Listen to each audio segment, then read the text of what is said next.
అదే RTV app వార్తల్ని క్షణాల్లో చదివే అవకాశం ఉంటుంది. ఒక న్యూస్ పేపర్, ఒక టెలివిజన్ ఛానల్ మీ చేతుల్లో ఎప్పుడు ఉంటాయి. ఇక్కడికి వచ్చి గుడి బయటపడింది. గ్రామస్తులు వచ్చి గుడిని లోడి వచ్చి చూపించారు, కానీ బాగా తీయలేదు. దాన్ని ఒకరంతా తీశారు. దాన్ని బట్టి ఏంటంటే జనాభా వచ్చి పోతా, కరోనా టైంలో కూడా వచ్చి పోతా ఉండరు, దండం పెట్టుకుని వచ్చి పోతా ఉండరు, అన్ని పూజలే చేస్తానే ఉండరు. కానీ ఒక నాగభవం అనేది కూడా లోపల తిరుగుతానే ఉంది.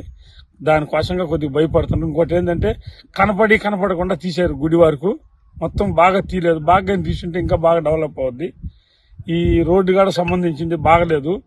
వాళ్ళు వచ్చి అక్కడి నుంచి రోడ్ల నుంచి నడిచి వచ్చి పాపం ఎండ మీద వచ్చి అయినా కూడా పోయి లోపల పోయి చూసేసి పోతా ఉంటారు, టెంక కొట్టుకుని పోతా ఉంటారు ప్రజలు.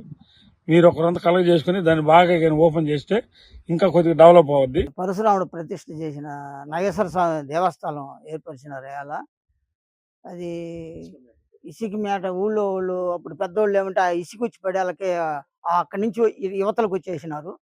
అప్పుడు ఏమంటే ఆ గుడి ఆ ఇసుక మేట పెట్టిపోయి అంతా బూడిపోయినది. మా ఆయన బూడిపోయిన దానివల్ల ఒక 80 ఏళ్ళకి మన పిల్లోళ్ళు ఏమంటే పోయి దాన్ని చూసినారు. ఆ ఇసుక అంతా తొలగించినారు. తొలగించడం వల్ల శిఖరం బయటపడింది. ఆ దేవస్థానం అంతా లోడేళ్ళకి మళ్ళీ జనం అందరూ చుట్టుపక్కల అందరూ వచ్చేళ్ళకి ఏదో పెద్ద కథ అని పోలీసు వాళ్ళు కాపలా వచ్చి దాన్ని ఆఫ్ చేసేసినారు. మళ్ళీ ఇప్పుడు అది మళ్ళీ ఏమంటే మళ్ళీ ఎప్పుడు వాళ్ళు బూడిపోయినది, దాన్ని పట్టించుకునే నాదురు లేరు. ఇప్పుడు మాకు మా ఎమ్మెల్యే రమణారెడ్డి, ఆయన దేవాదాయ శాఖ మంత్రి, ఆయన ఏదో ఆయన తెలుసుకుంటే అయిపోద్ది ఇప్పుడు అని మేము కోరుతున్నాము. మా గ్రామంలో పూర్వం 400 సంవత్సరాల క్రితము నాగేశ్వర స్వామి దేవస్థానం అనేది పెన్నకు కొంచెం దగ్గరలో దేవస్థానం నిర్మించబడి ఉన్నది. అది గత కొద్ది సంవత్సరాల కిందట ఇసుక తుఫాను రావడం వల్ల ఇసుక వచ్చి మేట పెడుతూ ఉండంగా రోజు రోజుకి దేవస్థానం పూడిపోయింది. గ్రామస్తులు అక్కడ ఉండలేక వేరే ప్లేస్ చూసుకుని ఇక్కడికి వచ్చి గ్రామం నిర్మించుకున్నాము. తరువాత ఆ దేవస్థానాన్ని తీసుకొచ్చి ఇక్కడ పునరుద్ధరణ చేయాలంటే గ్రామస్తులకి శక్తి చాలక దాన్ని అక్కడే వదిలేశారు. దాంట్లో దొంగలు పడేయని తిరగదిప్పారు. ఆ నాగేశ్వర స్వామి దేవస్థానానికి ఉండబడిన పంచలోక విగ్రహాలు అయితేనేమి, మకర ద్వారం అయితేమి, ఇంకా కొన్ని వస్తువులన్నీను ఇన్నోవేటివ్ బోర్డు వాళ్ళు హ్యాండ్ ఓవర్ చేశాము.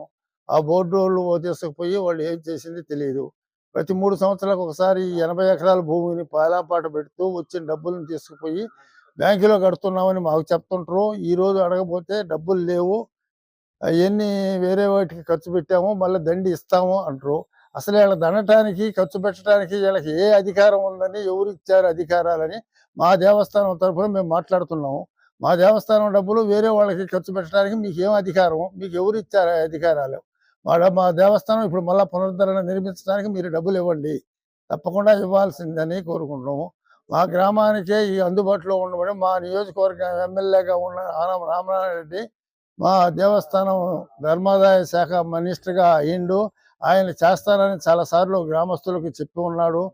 కాబట్టి ఇప్పుడు మళ్ళా పునరుద్ధరణ చేసి మా దేవస్థానం నిర్మిస్తాడని ఆయన ఆనం రామనారెడ్డి గారిని కోరుకుంటూ గ్రామస్తులందరి తరఫున విజ్ఞప్తి చేస్తున్నాము. 400 సంవత్సరాల క్రితం శ్రీకృష్ణ దేవరాయలు 10 ఆమడకి ఒక దేవస్థానం వంతు నెల్లూరు దగ్గర నుంచి సోమేశ్వర దాకా, సోమేశ్వరకి ఇంకా అవతలకు కూడా 10 ఆమడకు ఒక దేవాలయం వంతు మా గ్రామంలో కూడా ఒక దేవాలయం కట్టించాడు, నాగేశ్వర దేవాలయం. ఆ దేవాలయం కొద్ది రోజులు బ్రహ్మాండంగా పూజలు నైవేద్యాలు అన్ని బ్రహ్మాండంగా పెద్దలు చేస్తూ ఉన్నారు.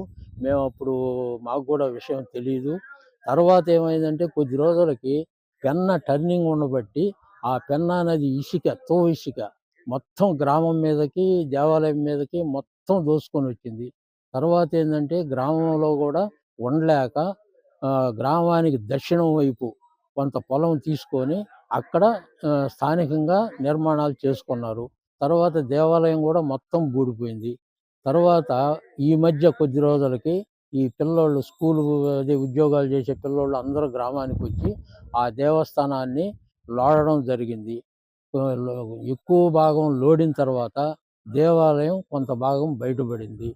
తర్వాత ఈ దేవాలయం సంగతి సినిమా యాక్టర్లకు కూడా తెలిసి వాళ్ళు కూడా వచ్చి ఒకసారి సినిమా తీయడం కూడా జరిగింది. ఆ సినిమా కూడా రేపో ఎల్లుండో రిలీజ్ అవ్వద్దని కూడా చెప్తున్నారు. కాబట్టి మా నియోజకవర్గానికి అంతకుముందు రామనాయుడిని మా దేవస్థానం ఒకరు నిర్మించేటట్టు హెల్ప్ చేయమని అడుగుతా ఉంటే చేద్దాంలే అని అంటా ఉన్నాడు.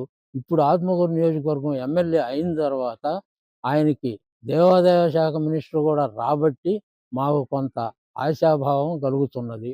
కాబట్టి మాకు ఆ దేవస్థానం నిర్మించాలని ఆయన్ని పదే పదే గ్రామస్తుల తరపున, మా తరపున, అందరి తరపున ఆయన్ని కోరుకుంటున్నాం. మరిన్ని వీడియోస్ కోసం ఛానల్ ని సబ్స్క్రైబ్ చేయండి. లేటెస్ట్ అప్డేట్స్ కోసం వాట్సాప్ ఛానల్ ని ఫాలో చేయండి.